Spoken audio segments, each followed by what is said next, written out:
Hello and welcome to the Focusing Way podcast. I'm your host, David Battistella.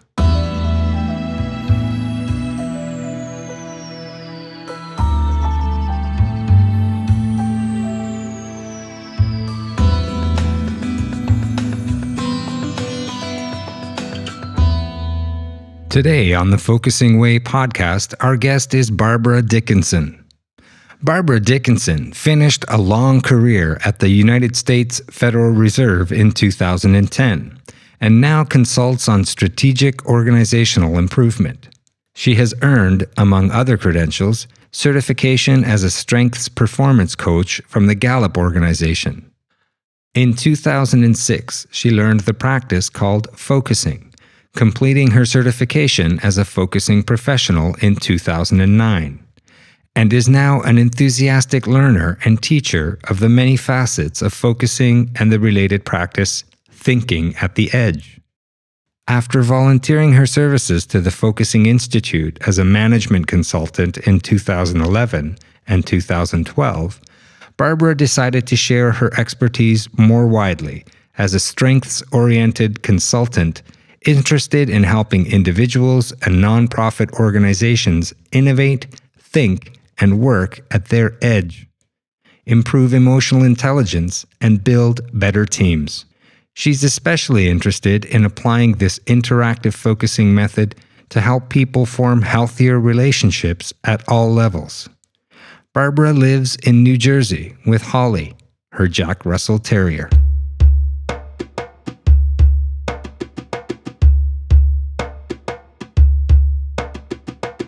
And joining me now is Barbara Dickinson. Barbara, welcome to the podcast.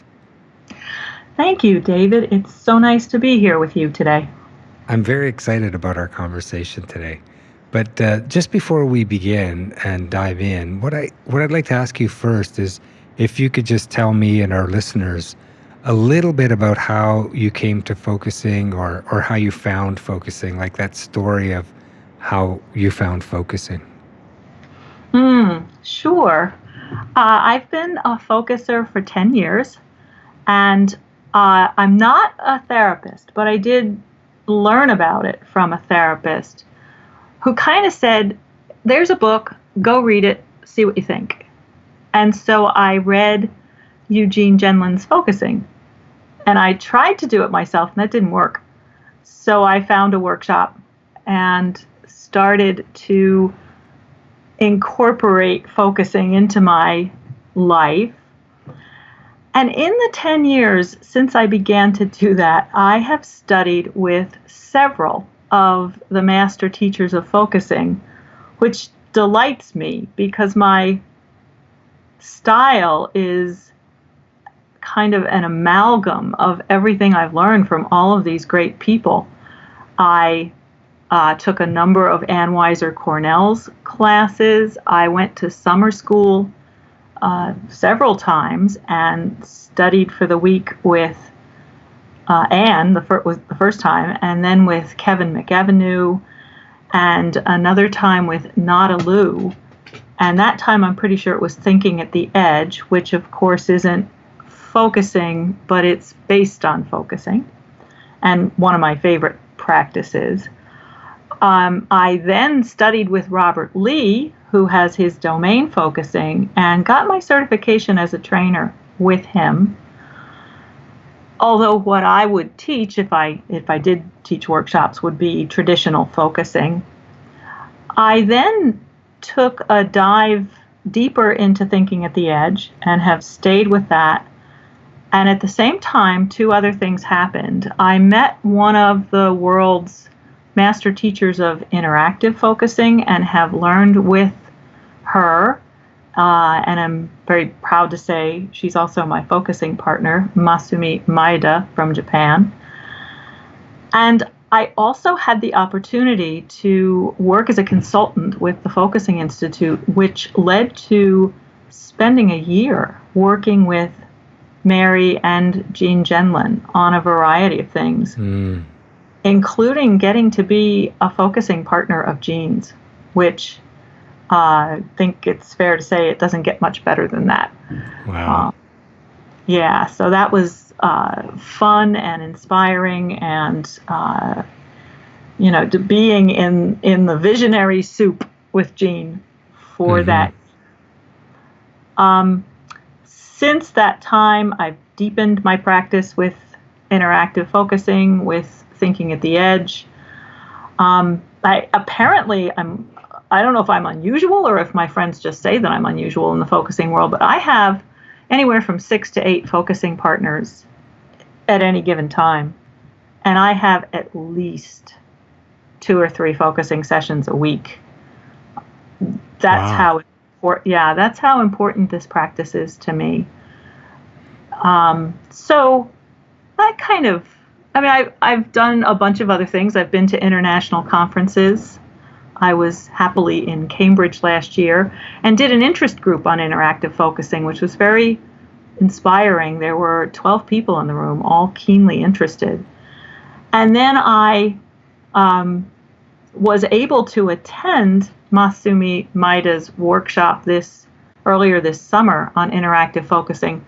I sort of unofficially attended the Focusing Oriented Therapists conference in New York and sat through her workshop again. I don't think I could take it too many times. It's really valuable. I learn something new about that practice every time I do. Yeah. You touched on something that's really interesting to me and something I like to share, but also something that's quite curious because, you know, let's talk about the different styles that have emerged. Like there's sort of the Gendlin model, which starts the sort of process, but focusing is kind of unique in that there's a kind of openness to people developing their own styles. You talked about training with different teachers, but what does that really say about focusing, that there's room and space for these styles and these different forms of teaching focusing to develop? For me, it all goes back to a conversation I remember having with Mary Hendricks Genlin, and we were talking about focusing as a form of literacy. It's a basic human skill, and I started to think, yeah, it's kind of like reading and writing and arithmetic. And then there's emotional literacy, and that's where focusing comes in. So if you think of it in those terms, mathematics and reading and writing have all been the underpinnings of a vast array of skills and abilities and products and art forms, and so is focusing. It tackles the basic human function, if you will, of integrating ourselves, becoming one with our felt senses, the emotional quality of those, the impact those have on our life, and how we want to live our life forward. And given the number of unique individuals there are in the world, it's easy to imagine focusing sort of blossoming in many different forms. Yeah, there's something kind of beautiful that it can shift and adapt, whereas mathematics also sort of grows in its way, but its underpinning is some kind of like very sort of structured environment. I guess the underpinnings of focusing would be sort of safety and partnership and sort of maybe egalitarian, the sort of egalitarian exchange of in a focusing partnership that each person is giving of themselves inside that partnership that creates a kind of safe place to explore those things. Do you have any thoughts on that? I really like the way you said that. And I was thinking about what a nice natural move we're making from the one person as focuser to the partnership in focusing. And the thing that's the most important to me is what you just described, is that mutually respectful recognition of the two equal beings in the partnership, and also the sort of guidelines that we have for listening: no judgment, no no criticism, no advice giving. We are there in focusing partnership to truly hear another human being and then to be heard ourselves. Mm-hmm. I think I've often heard Jean, or the thing I like the most, one of the things I like the most about Jean's teaching is that fundamentally we are sitting across from another human being, and that needs to be our first realization. But in a busy world, and in a world where we meet a lot of people and we have a lot of interactions, we don't always sort of pause to reflect and take the time that that what is in front of us often is another human being, and that recognition is sort of the very start of a focusing partnership, that you are present to another person, they are present to you. Exactly. When I was listening to you, I was letting your words unfold almost like we were entering into a partnership session, and realizing how important it is to me to keep the little introduction that I do with my partners the same every time. I've had partners for years, but we don't take shortcuts. We say the same things to each other to enter into the partnership every single time, no matter how many years it's been. It's almost as if it's a little litany that we recite, but it creates that doorway into the safe space of the partnership, the respect for the other human being who's there. And for me, as I hear what you had to say, it brings to me the difference, the enormous difference between a focusing partnership or a focusing attitude in listening to other people, or a focusing oriented conversation, and the normal form of conversation where we can often be in competition with each other. We can be afraid of each other, even just a little nervous. This isn't someone I know. What is he or she going to say? Mm-hmm. Or we might even be in conflict with the other person. And the safety and, if you will, the soundness, the wholeness of the focusing partnership is so different from that. Just as you were saying that, and sort of what comes through for me, and hearing what's important to you, sort of the two words that came while you were describing the words you use at the beginning of any focusing partnership was sort of like a ritual honoring, so that those words repeat themselves in a way that at each interaction, or to begin any exchange, there's the ritual of honoring the practice you're about to enter into. I almost get the sort of image of sort of masters of almost anything, always when they meet each other, they honor each other in a way. Yes. Do you know what I mean? Like, there's, even in the sort of martial arts, let's say, there's a bow, to begin. Not that I would compare, a focusing session to going into that kind of physical kind of interaction, but it's more that those words that sort of came to me as you were describing it, I was experiencing that as kind of ritual honoring, and honoring in a respectful way a practice that's about to unfold. But then each time making it sort of fresh, like coming to those words each time, sort of in a very present moment kind of way. I like the way you described that, and I also like I guess it's the analogy of the martial arts, because that bow that you give your opponent, so we're not going to go there because that's not what focusing's about, but the bow, the ritual, the opening of a focusing session, yes, these feel similar to me inside as ways of honoring that there is a human being in front of me. That human being has as much value in this world as I do.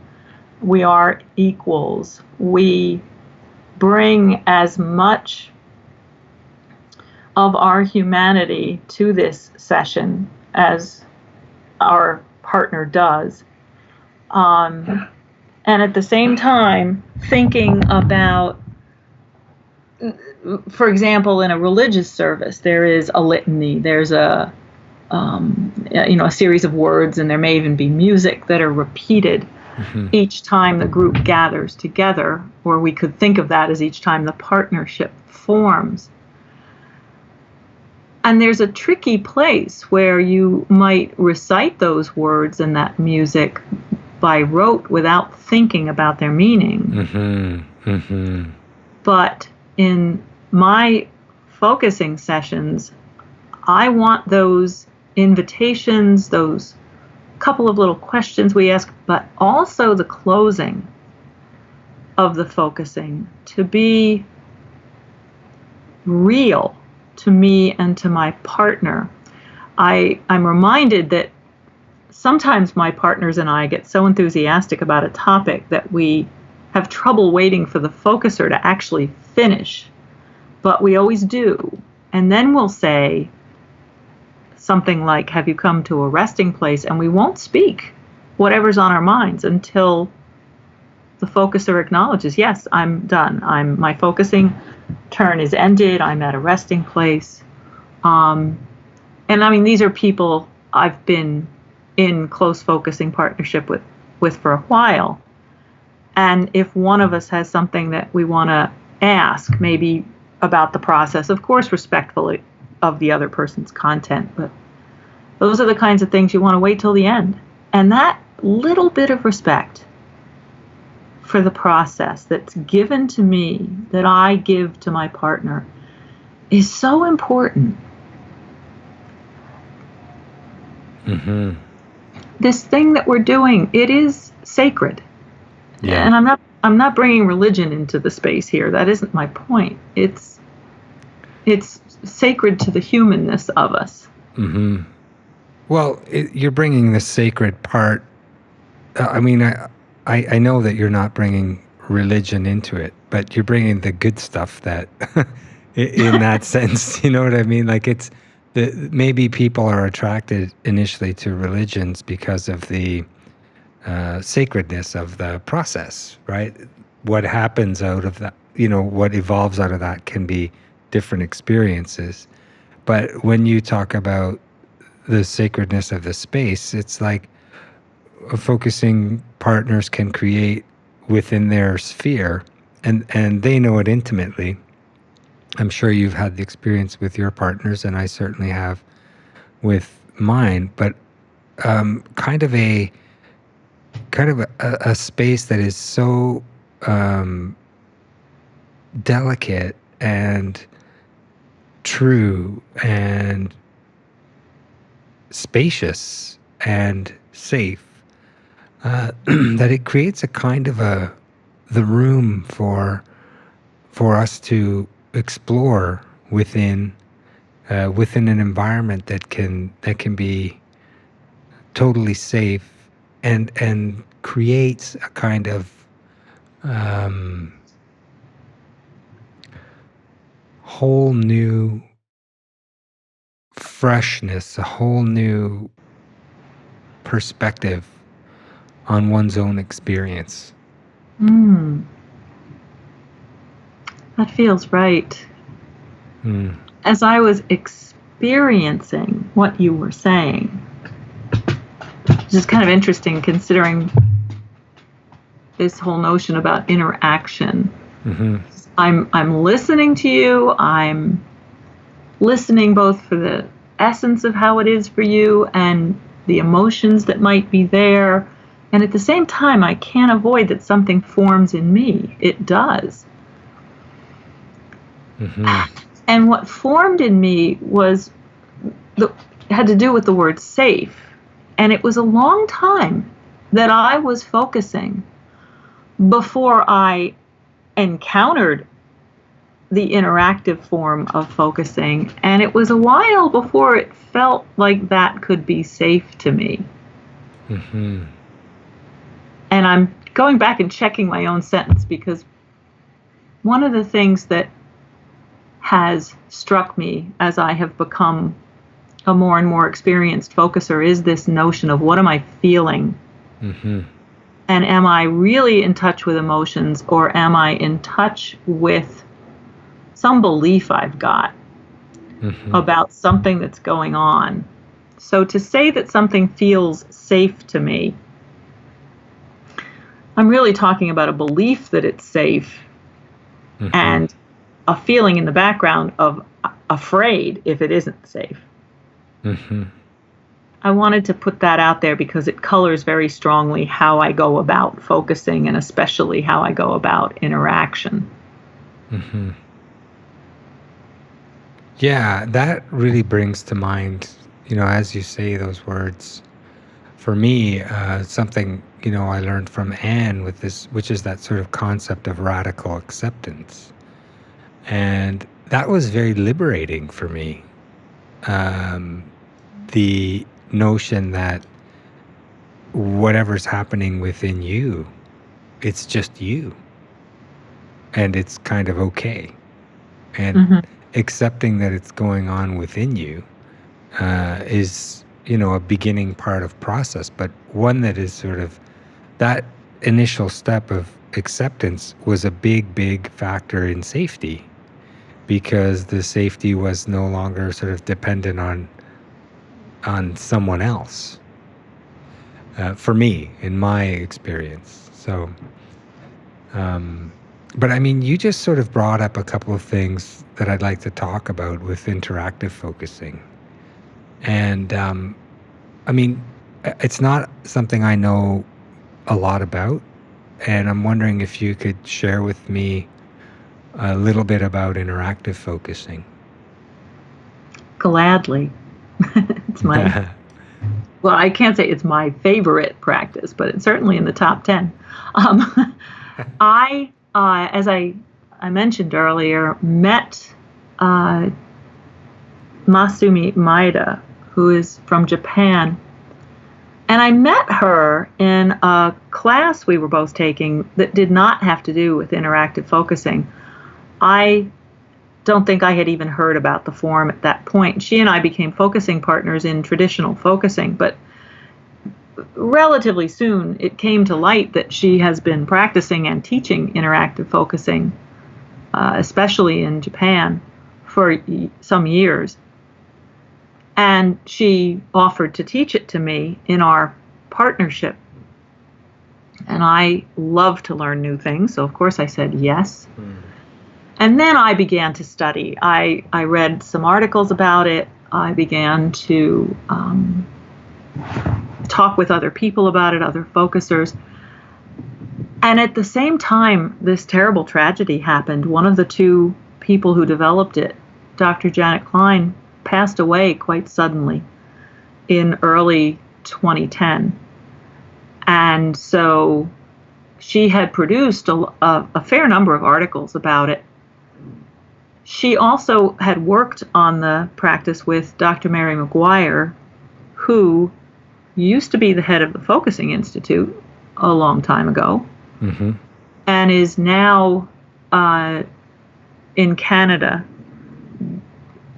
heading up a church up there. She's not very active in our focusing world, although she has appeared a couple of times.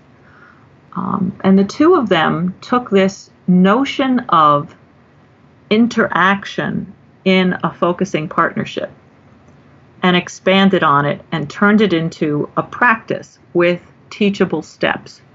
The origin of it was Janet Klein's interest in what is it that happens in a focusing partnership. And for a piece of work that she was doing, she studied several long-term focusing partnerships that had this special quality to them of being extremely positive for both partners.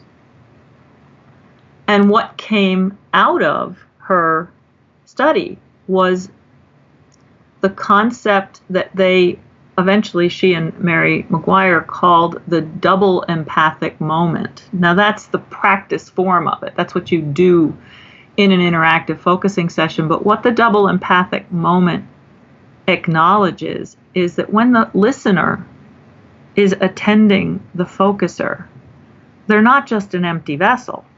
They're a human being with their own inner world, and what they listen to can have an impact on them.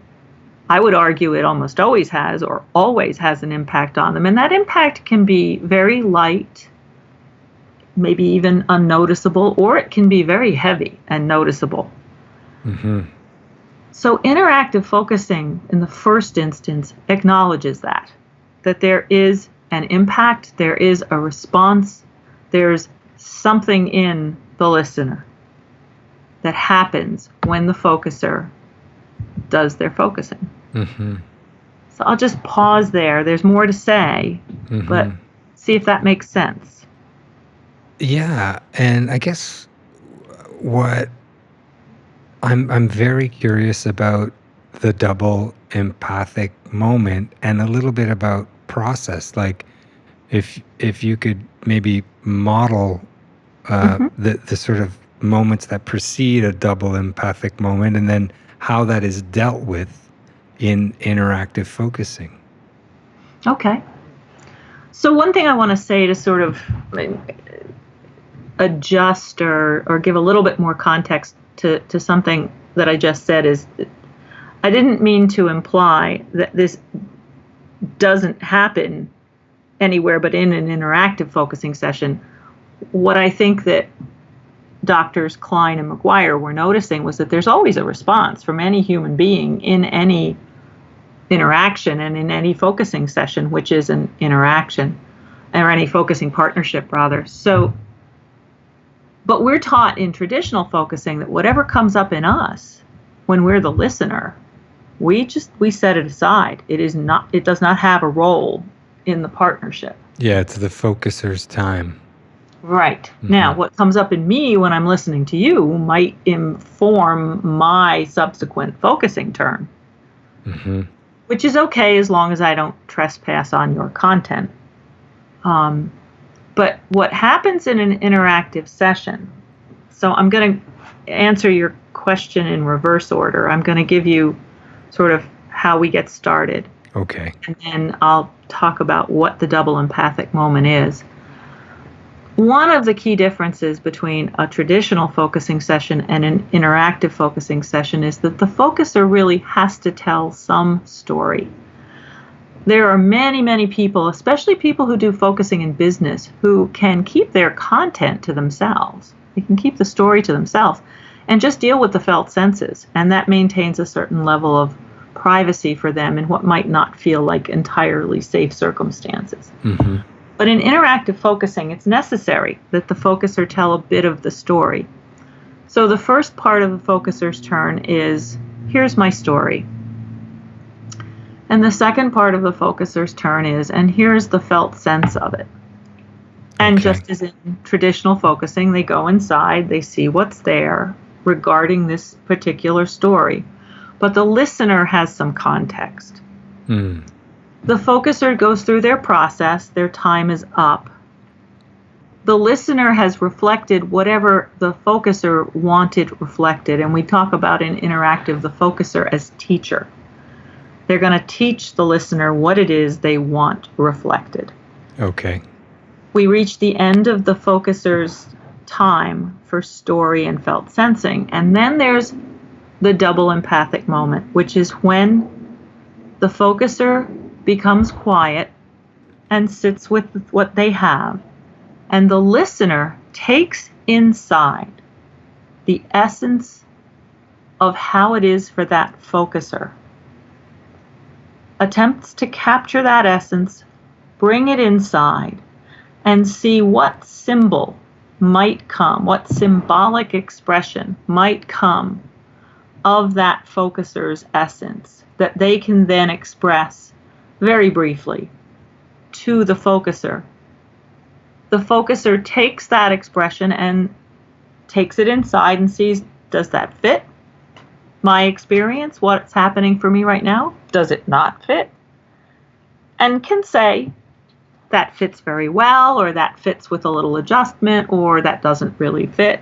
Mm-hmm. It doesn't matter getting it right. That's not what this is about. It matters the attempt to capture the essence of how it is for the focuser, because what the listener is doing is responding empathically to the focuser. The focuser isn't just heard by somebody who can repeat their words or reflect with paraphrasing. They're being heard empathically inside the listener, who then symbolizes it and expresses it. And I'll just pause there and see if that makes sense.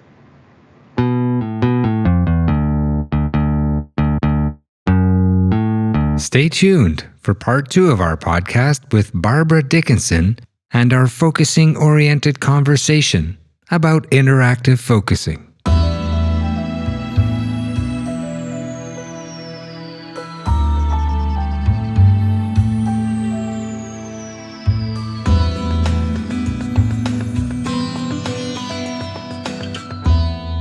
You've been listening to The Focusing Way podcast, available on iTunes and Stitcher. I'm your host, David Battistella. Please visit our website at thefocusingway.com.